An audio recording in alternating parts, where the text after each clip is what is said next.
Amie, Stolen Future by Lucinda E. Clark, with an excerpt read by Gabi Plumm.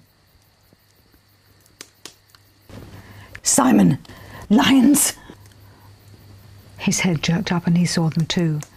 There were at least 4 lionesses crouched low on the ground, tails flicking from side to side. Were they fixating on the 2 live humans or on the dead ones?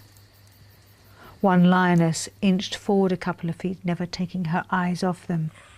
Then suddenly she pounced on one of the blankets, dragging it off the body. She took hold of the dead man's ankle and dragged him backwards, growling in the back of her throat. They were completely surrounded.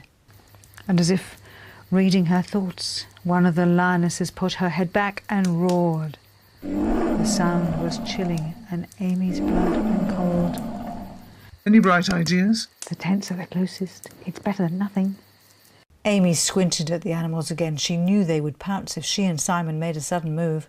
I think we need to try. They won't sit and wait forever. Let's make for the nearest one, Amie murmured. One at a time? No, both together, one step at a time, slow and smooth. The hairs on the back of Amie's neck were raised like hackles. She imagined the lioness's huge paws landing on her shoulders, twisting her round for the death kill. Her hand sought the tent flap behind, and she flung herself the last few feet, twisting and diving onto the ground sheet, landing just inside with Simon on top of her. He zipped the flap up as fast as he could. Amie pointed to the shadow prowling around outside. It was joined by a second. Only a thin green cage of nylon material was between them and the predators. There was a ripping noise on one side as a claw ripped at the tent wall and split it from top to bottom. A pinky brown nose appeared in the opening. Simon picked up a kerosene lamp off the box table and bashed the cat as hard as he could. It sprang back and then roared in fury. On the other side of the tent, more tears appeared. Simon, is there fuel in that lamp? A little. Fire. We can set fire to the tent. That'll scare them off. Are you mad? Do you have a better idea?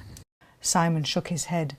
Amie grabbed a discarded T-shirt off the cot and Simon poured the paraffin onto the cotton. You have matches or a lighter? Here. Triumphantly she waved a box of matches in the air. So what now? Do we open the flap and walk outside waving this like a flag? If we set the tent alight, we'd be burnt to a crisp before we got out. Yeah, I think that's our best bet. Are you insane? Definitely. After taking sanctuary in the only place that might have protected them, they were now leaving it to face yet another enemy. Amie had no idea if her plan might work, but she was never going to find out.